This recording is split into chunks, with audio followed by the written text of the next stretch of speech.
So welcome everybody. We are waiting a moment for the speaker to arrive. I will introduce the concept and the speaker within 1 or 2 minutes.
Welcome, Jonathan. Can you hear me?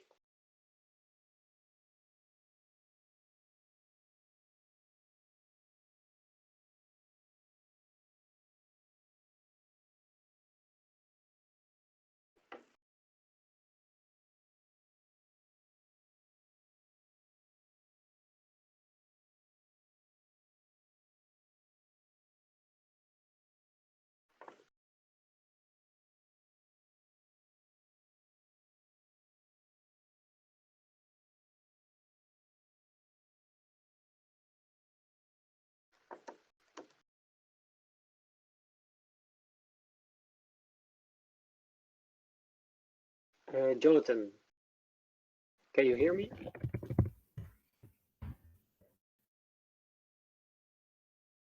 Do you use push to talk? Hello? Ah. Hello, can you hear me? Yes. Okay. Right. So I will quickly introduce you and then you can take over. You see my screen? Perfect. So welcome to the second Lisk Builders Community Meetup, everybody.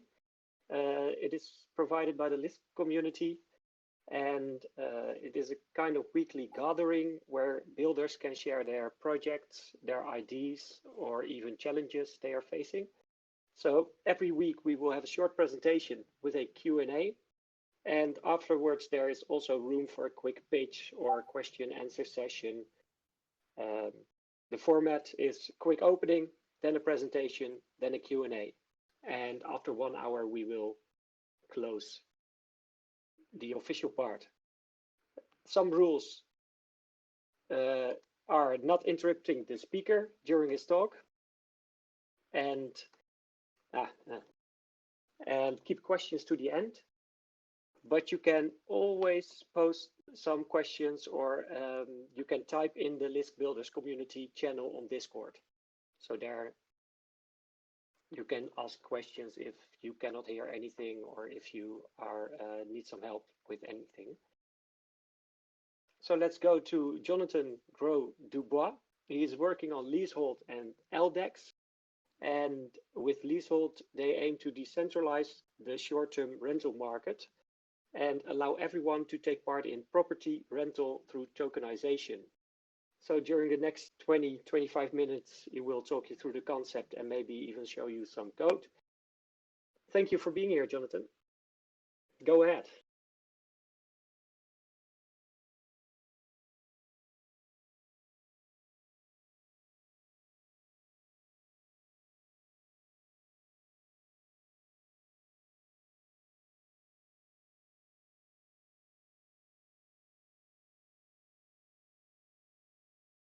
You might need to turn on your microphone.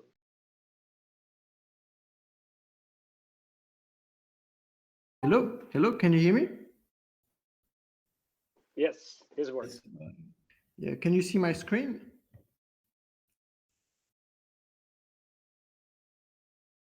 Hello?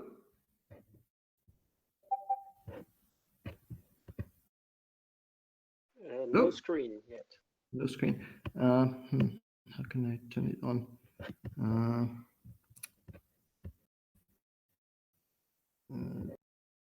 Anyone know where to find the button to turn on the screen?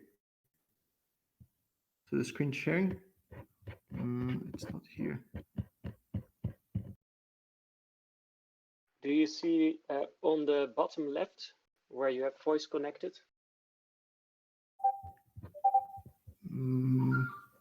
Voice connected, yes. Okay, but I don't see, I see just a disconnect. I don't see a button to share the screen.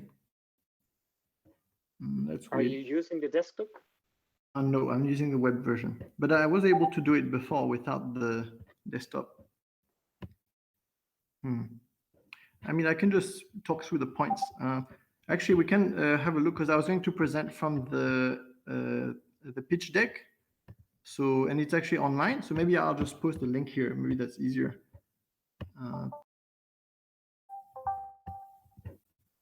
Yeah, I definitely can't see it. Okay, I'll share the pitch deck and we can go through that. It's online, so. Perfect.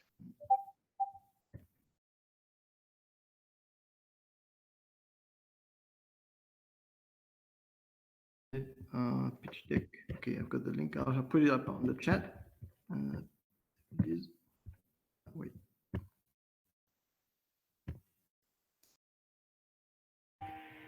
Okay.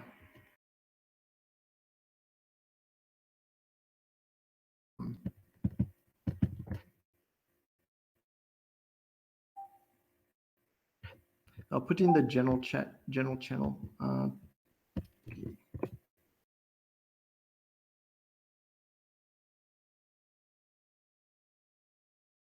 Hello, can you see the pitch deck, everyone, in the general chat?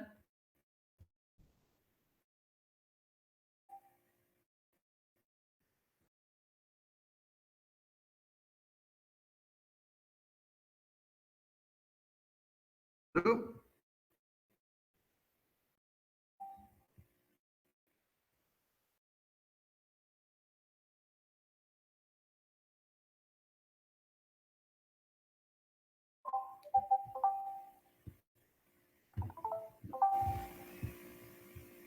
Hello, can anyone hear me? Sorry, so I put up the pitch deck, so I'm just going to talk through it. Can you indicate that you hear me? The general chat?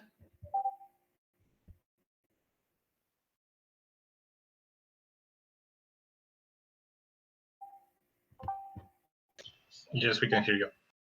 Okay.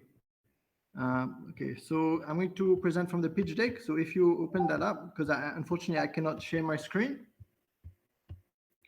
So I just can't see the button. I'm using the web UI and on Ubuntu, so I'm not sure if that affects. Okay, so I'll just talk through the pitch deck. So sorry for the delay. So yeah, so Leasehold, if you open that up, so it's leasehold.io/leasehold_pitched_deck. So basically Leasehold is it's a token backed by real estate. And if you look at the second page, is to decentralize the short-term rental market and allow everyone to take part in the high returns, low risk property rental through tokenization. So we want to allow people to be able to own a share of a pool of real estate. So not any specific property, but a share of the pool of real estate by buying tokens in a decentralized way, ideally. So if you go on page 3, so it's the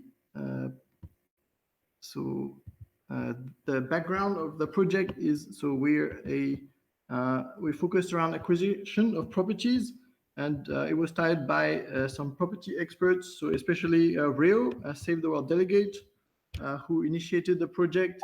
He started by purchasing some properties in South Africa, and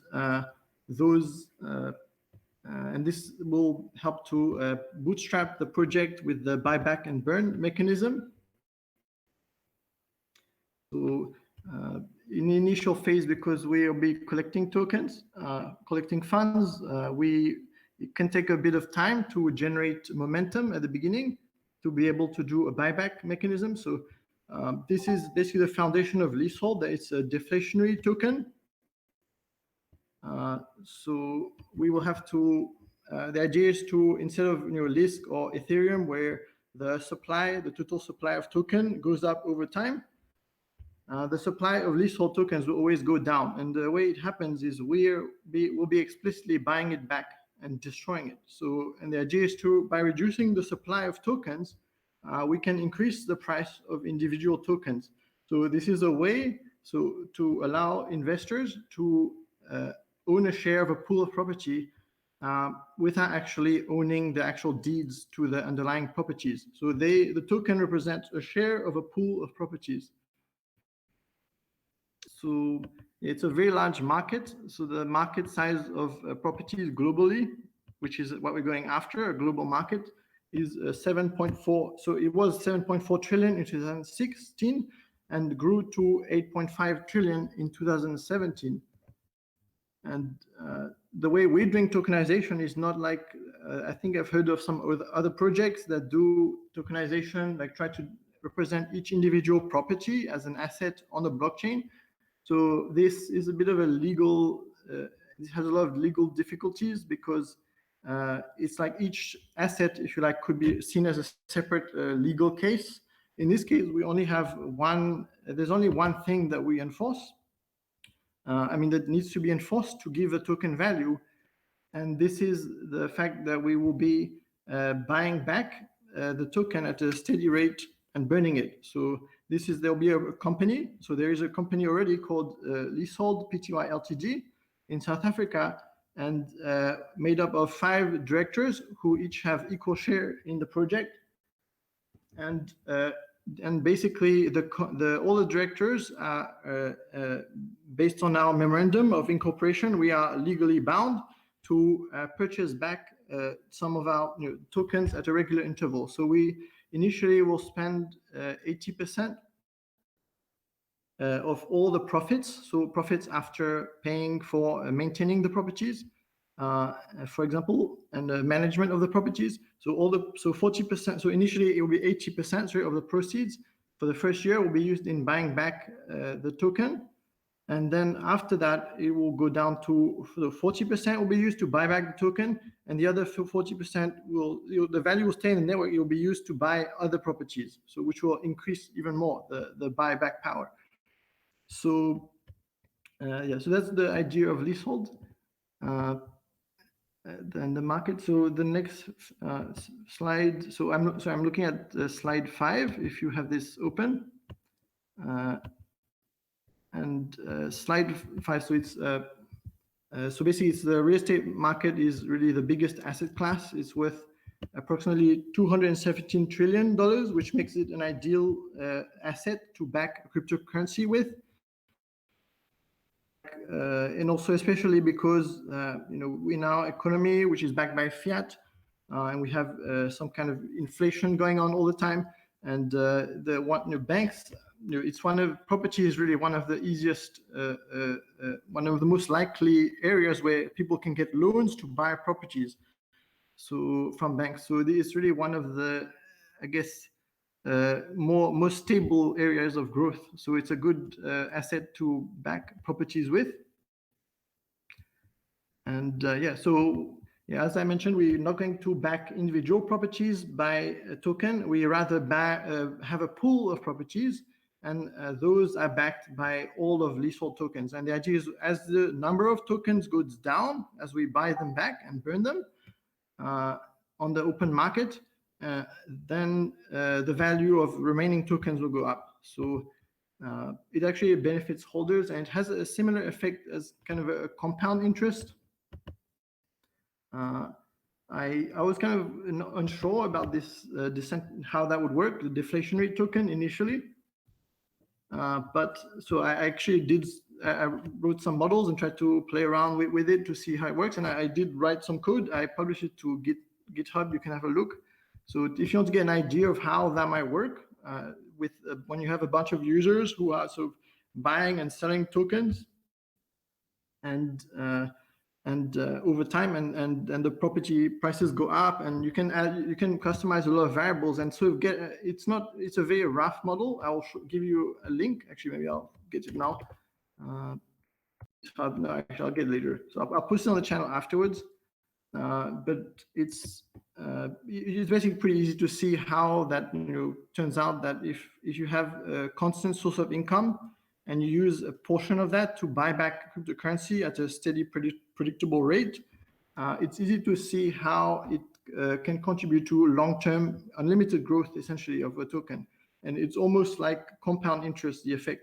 So not only also the property, which a token backs, not only can that go up in value because the property market is its own thing, but the token above that can also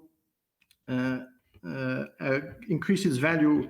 I mean, each token individually. So as a whole, it's the whole market cap of the token is proportional to the value of the underlying properties.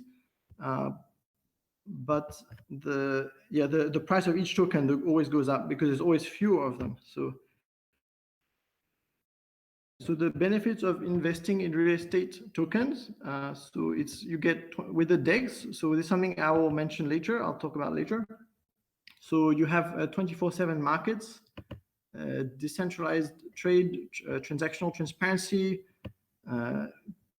We have irreversible code, so it's all on blockchain. It's easy to audit publicly. We have a pseudo anonymity for investors, a rapid settlement, reduction in direct costs. So basically, there's a lot of very good, useful features in investing in real estate that way. It's very different from how people normally invest in real estate, because it's a bit of an all or nothing situation that you have to either buy the whole house or whole apartment or whatever, or you get nothing. So here you can buy just a fraction just by owning a token. And the guarantee that we give about the buying back and burning tokens, so this guarantee is really all that you need to ensure that the token has value. And I'll share the link to the demo. I wish I could share my screen and show, but I don't know, I can't sort it out. But yeah, I'll share the link instead, and you can run it yourself. It works with Node.js. I'll post it at the end in the general channel of the LCU, and you can try it out. So yeah, so basically, there are a lot of benefits also being able to buy without, when you buy a token from Leasehold, you don't need to trust any intermediaries except for Leasehold, which is itself a decentralized entity. So we will run our own DEX. So this means if you're buying token, if you have Lisk and you buy Leasehold tokens using your Lisk, you'll be buying a share directly from us. There's absolutely nobody in between. So you just own a share of the pool, and that's it. And you can sell anytime you want. There's no problem about that either. And actually, being backed by property and having making recurring buybacks will give a guarantee that it will just add stability to the token. And the models that I've analyzed so far seem to definitely point to that. And definitely you can expect each token to grow in value. So anyone can invest. There's really no limit, no friction there. So you don't, for the DEX, you can try it yourself. I'll send a link in the channel for the DEX so you can try it yourself.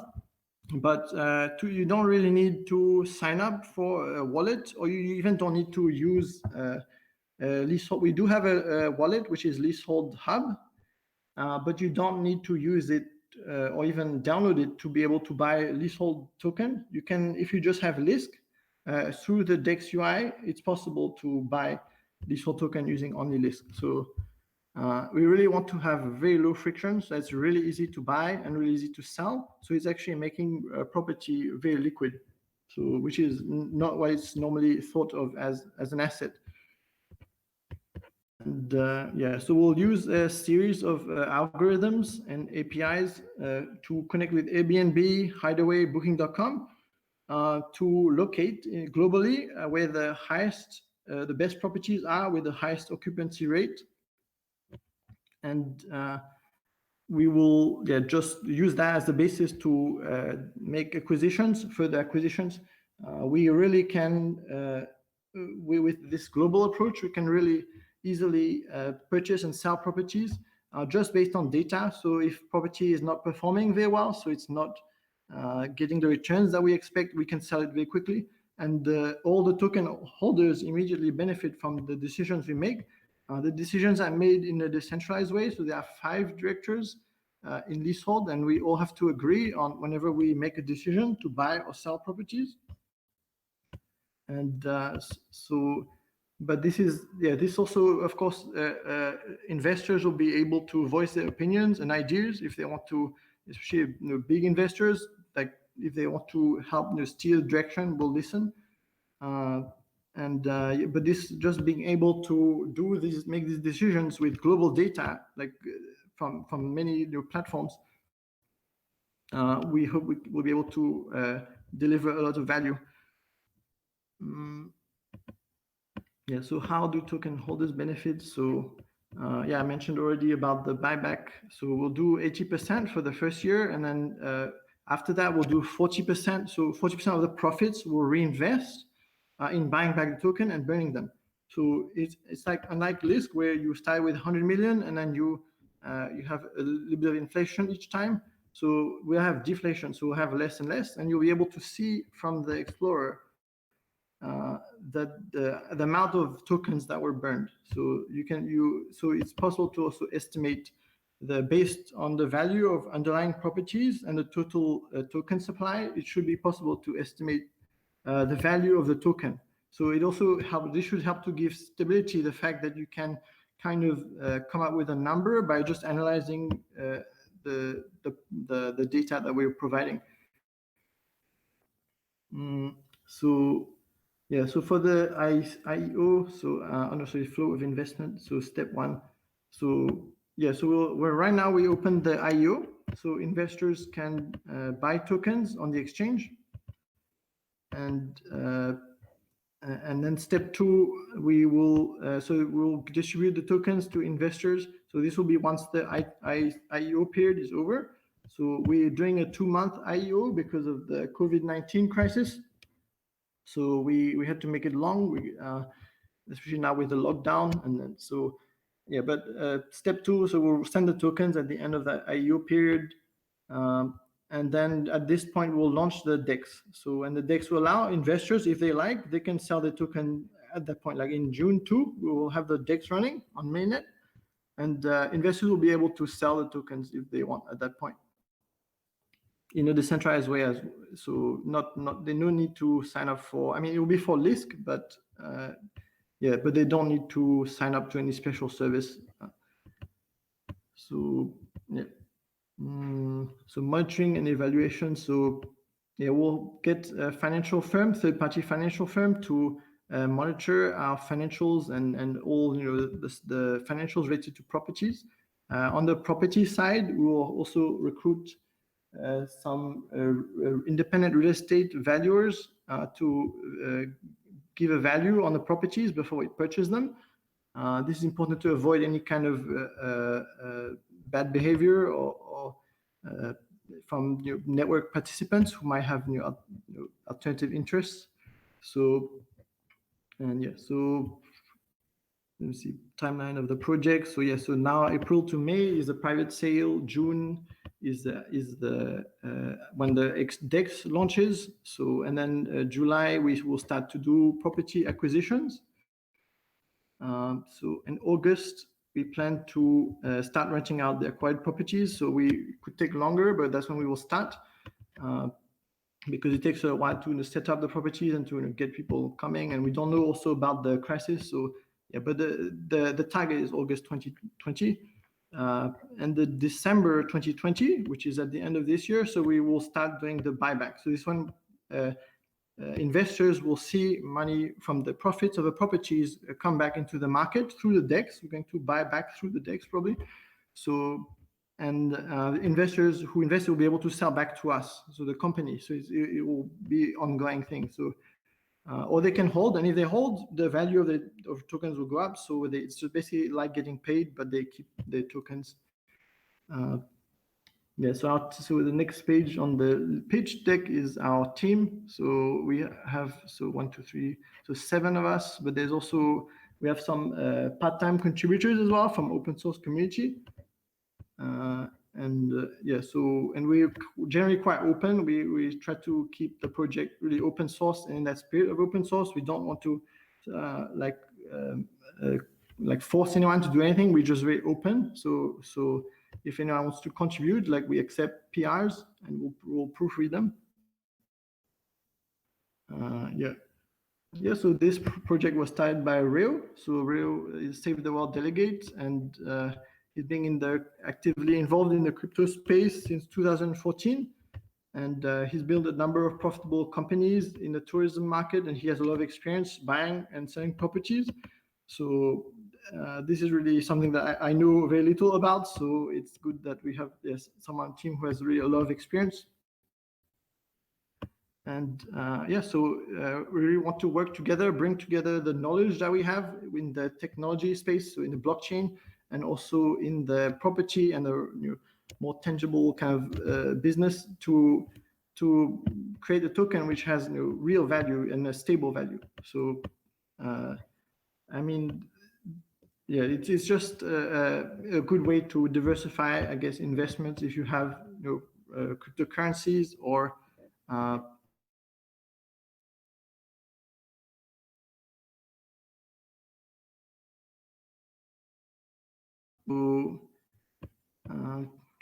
maybe I will share a link to the demo on one of the chats.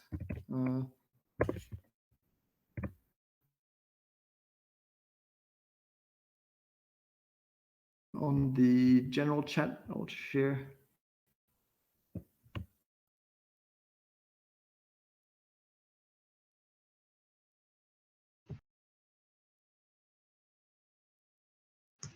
Maybe if we can use the Lisk Builder community chat.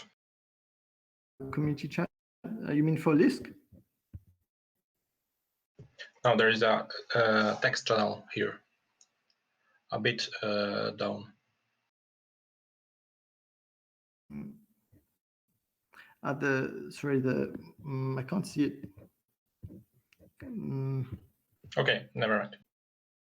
So I posted in a general chat. Is that okay? Maybe I'll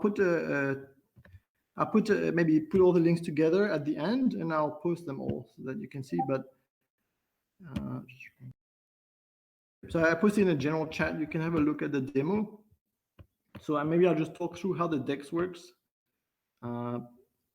You can feel free to place orders feel free to place orders. So so you can place like limit orders or market orders. You can sign in. So if you click on the sign in screen, you can generate wallets. So if you have you only need in reality one wallet to be able to start trading.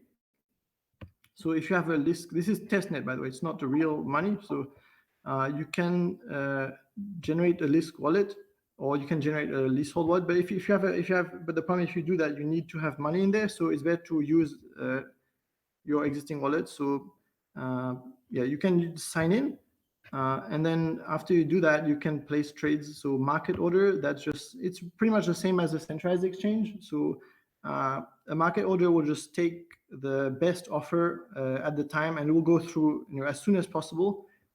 With the DEX, it takes a few minutes for orders to go through, typically. This is because all orders are written on chain. So when you say, I want to buy, basically, I want to buy a Leasehold token and I have Lisk token, you're creating a transaction on the Lisk chain, which has some data which the DEX understands, and this goes to the DEX address. So you send it to the DEX address, which is a multi-sig wallet. So the multi-sig wallet has a number of members, and these are the DEX members. So it is kind of decentralized in that way. So in the DEX, because of the limitations of Lisk SDK, we can have, but it's still okay. We can have up to 16 members. And so what members do is when they watch two blockchains and they try to match orders across these two blockchains. So they record the trades so they record the orders, and then when they see matching orders, they execute trades across two chains. And the thing is, you have to have a majority of the members, of the DEX members, to agree with each transaction that happens. So when they see a match, all of them have to see the same match, but they're looking at the blockchain. So blockchain is immutable, so they can in fact agree. So it's fully deterministic. So, and if you can get the majority of DEX members to sign for a particular transaction, cross-chain transaction, then it will go through. Otherwise, it won't go through. So there is a consensus involved in getting transactions to move money from one chain to the other. There is no, it's to explain how custody works, so it's decentralized. There is no custody, so to speak, in terms of, because it works wallet to wallet. So you can have people on two different chains, they each send orders. So it starts at their wallet, in fact. So, but there is a moment of custody when you have an open order. So when your order is open, so the DEX has custody.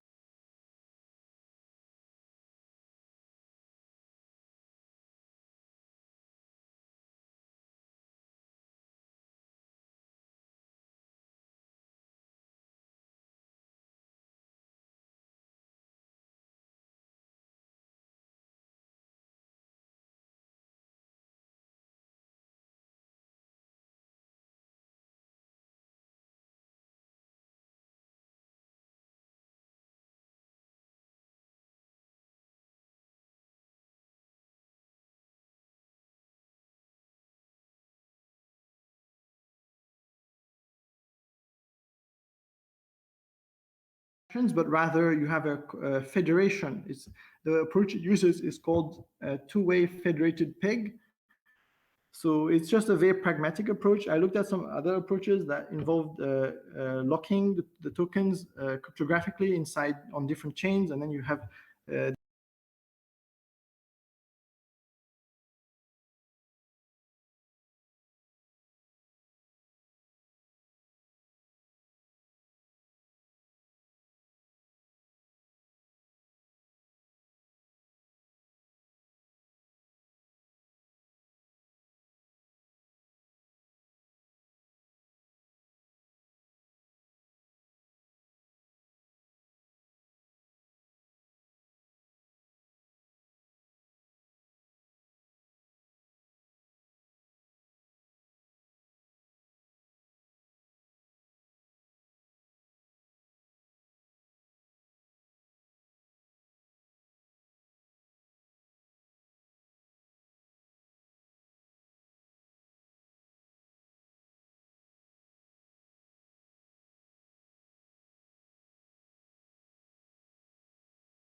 Yeah, I'll post it in the chat. So I've got the link.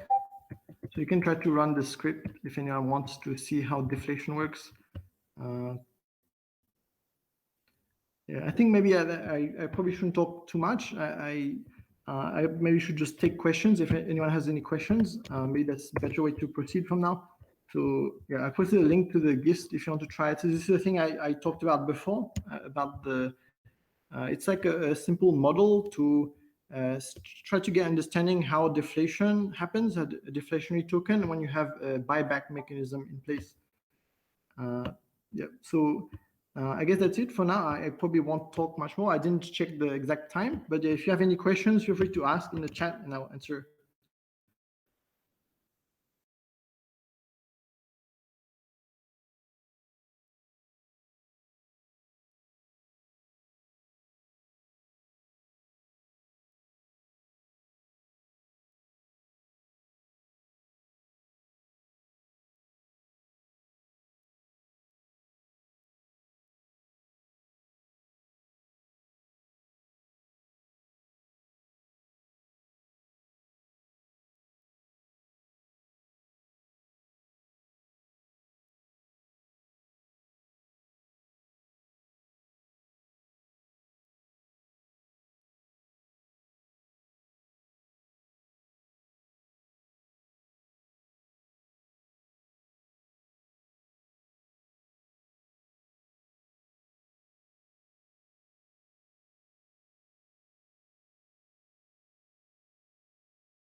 Hello, can you hear me? Yeah, I hear you. What's the question? Do you have a question? Yes, to quickly summarize, thank you for the presentation, by the way. But if I understand correctly, so Leasehold will buy a pool of houses, and all those houses are backed by the Leasehold tokens. It's more like the other way around, actually. It's more like so the tokens are backed by the property. And individually, okay, but as a group, so as a pool. And why? Okay, so the tokens are backed by the property, and as Leasehold, are you more into buying and selling those houses, or would you like to rent them out and maintain them? Is that the goal of the project? Yeah, sorry, yeah, that wasn't, I didn't make that very clear, but yeah, that's basically the whole idea is we buy the properties and we keep them and we rent them out. So while Leasehold, the company is legally the owner of the properties, and we rent out the properties and the income generated, so profits. So basically, because we buy the properties, we don't use debt. We actually use money raised, basically. So pretty much like the profit margins are very large on that business model. Actually, we have a second business model as well. So we also will do we'll support not just buying properties and renting them out and then using the income to buy back token. We'll also have one where we manage properties on behalf of third parties, and those will also generate profits, probably smaller profit margins because we don't own the underlying asset. So those profit, but whatever profit is made will be used to also, while a fixed percentage of this, according to which is going to be 80% in the first year and 40% after, will be used to buy back the token. And the remaining 40% will be used to buy more properties. So it's like we want to really grow the amount of properties that Leasehold token is backed by. And if I understand correctly, then if I own a token, I do not own a specific part of a property. Not a specific part, but actually it can be very interesting if you are an investor and you own a large amount of tokens. Potentially, it could be you could get into a situation that you can use. So ideally, we would like to support. This is a goal we have to support, allowing people to pay to stay inside some of these leasehold properties using the leasehold token as a payment. So if, for example, you have a large amount of tokens, it could be the case that the value of your token goes up faster than the amount of leasehold it costs you to rent out a property, any property you want in our network.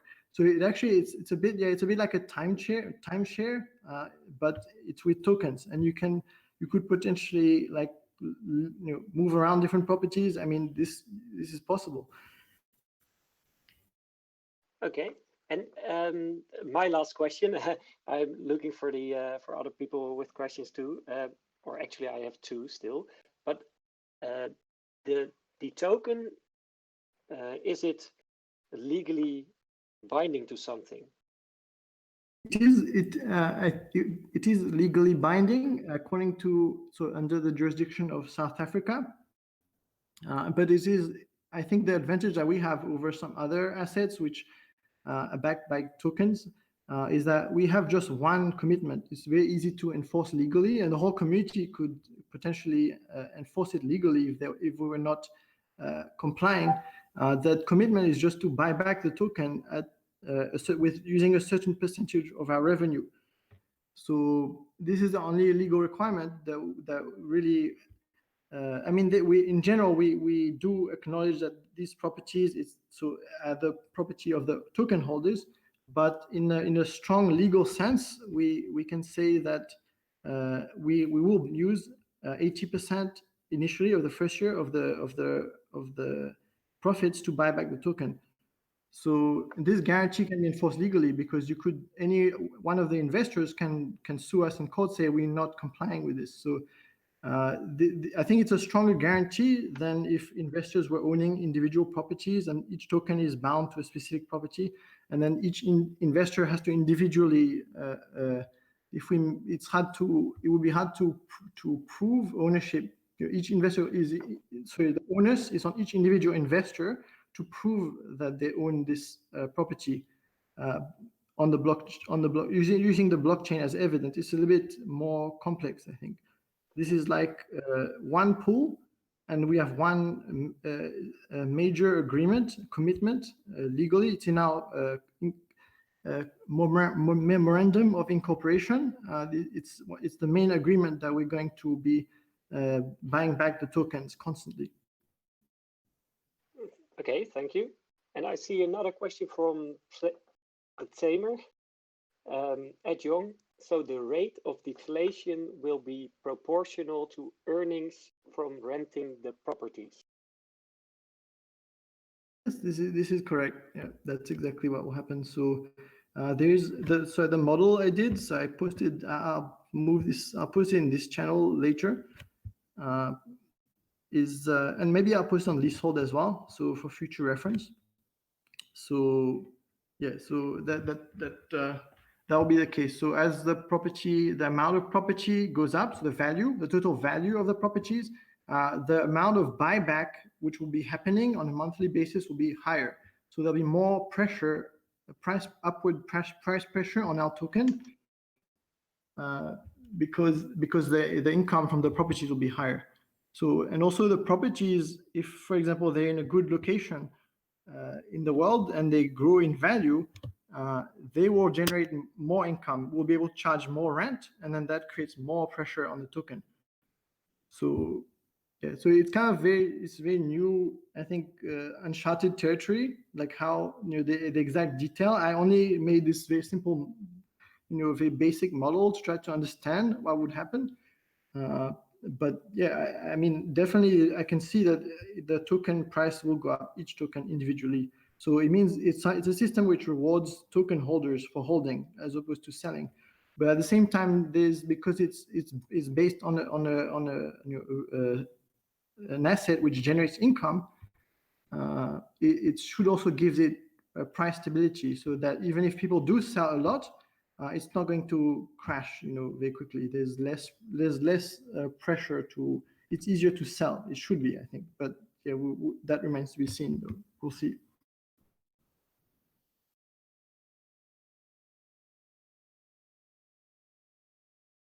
Other questions?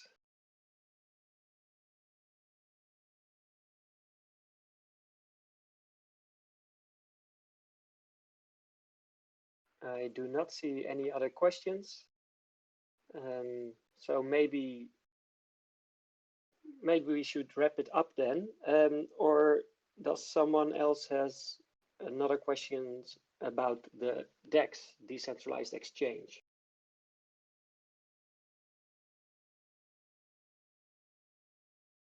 Oh, I still have one question about Leasehold, by the way. You said that the decisions are made by the directors to buy new property. Yep. So in that sense, the token holders do not have any influence on buying or selling properties, but only it's as easy as buying a token and getting revenue of it. Yeah, that's right. So yeah, the directors will make decisions ultimately. So there's 5 of us, so it's quite decentralized. It's not that easy to coordinate anything. So we'll have to make a lot of decisions based on data and also what the community. So we will listen to what the community thinks, and especially big investors, if they have an opinion about markets that we should be focusing on, we'll be pretty open.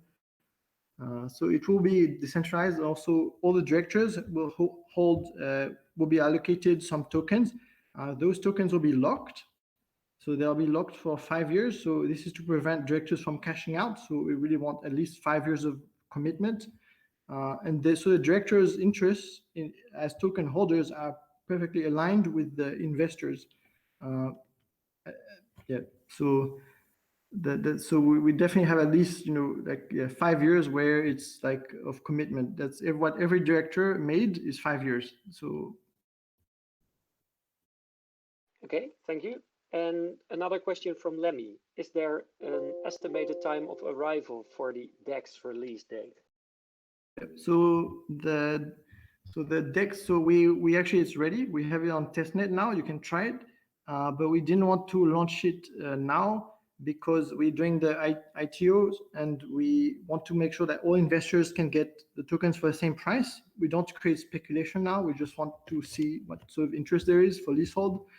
And so yeah, so we're just now collecting tokens through some collection wallets. We have a process on the website. You can look at leasehold.io/ITO. So, but after that, so sorry, it's June 2. Sorry, that's the current date that we have in mind. June 2, we will launch the mainnet decentralized exchange.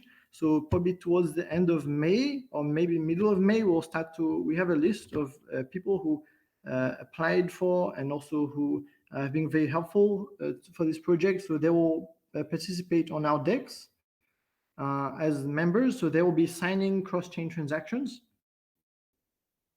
So that's after January 2. So we'll start to organize around middle of May. But launch January 2. So June 2, sorry, June 2. Perfect. One more question from Lemmy, and I think after that we still have room for one more question at most. Lemmy asks, how is Corona affecting the situation with house purchasing / rentals? So yeah, it's obviously it's something that affects the holiday market. So not specifically rental markets, but although our strategy is centered around Airbnb and platforms like that, so it is a bit of a problem. I mean, in the short term, but in the long term, property is an asset that people always need a place to live, and also there are internal markets. So like within each country, people will still go on holiday potentially after this short-term lockdown is lifted.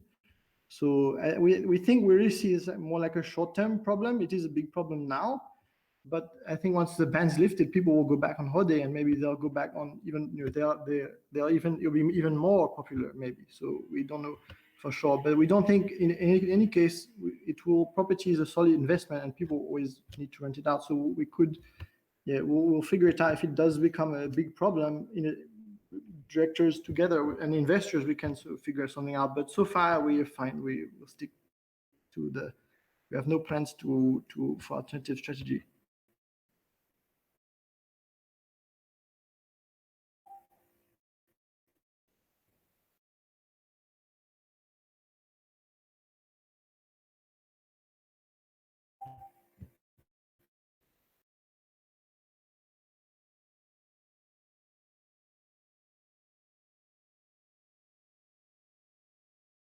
I saw there's a question from Hedy. So I saw there are 4 houses on the website. Can you get enough profits?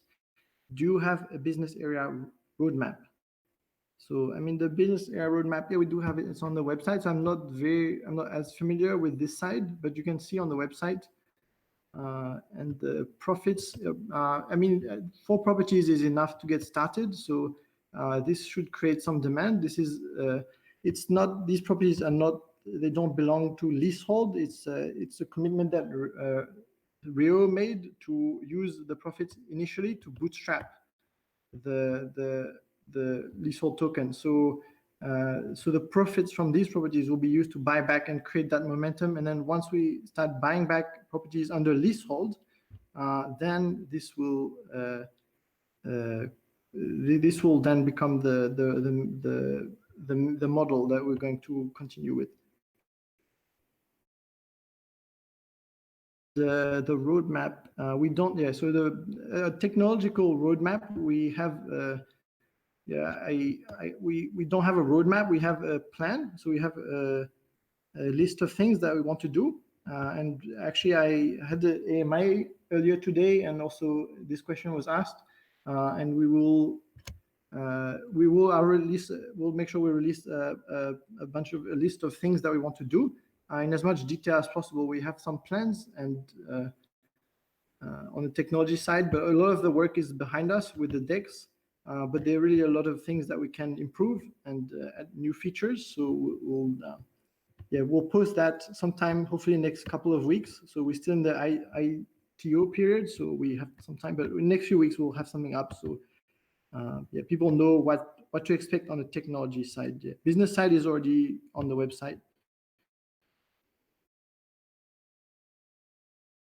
Thank you. So thank you very much for the presentation and for the answers.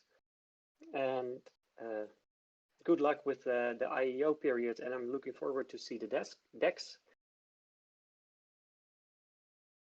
Sure, no problem. Yeah, I'll post up some links I'll post in the Lisk builders community. So in that chat. So yeah, all the links I posted in the general, but that's I'll put them in a central place. And then you can try out some of the things that we've made and get a better idea. Perfect. So we also have live streamed this this meetup for the first time on YouTube. And next week we will have another speaker. I think it's Daniel Alves. I see Rafael posted the roadmap for the stand-ups in the Lisk Builders community channel. So thank you very much again, Jonathan, for your presentation and the explanation, and hope to see you back next week, everybody. Thank you.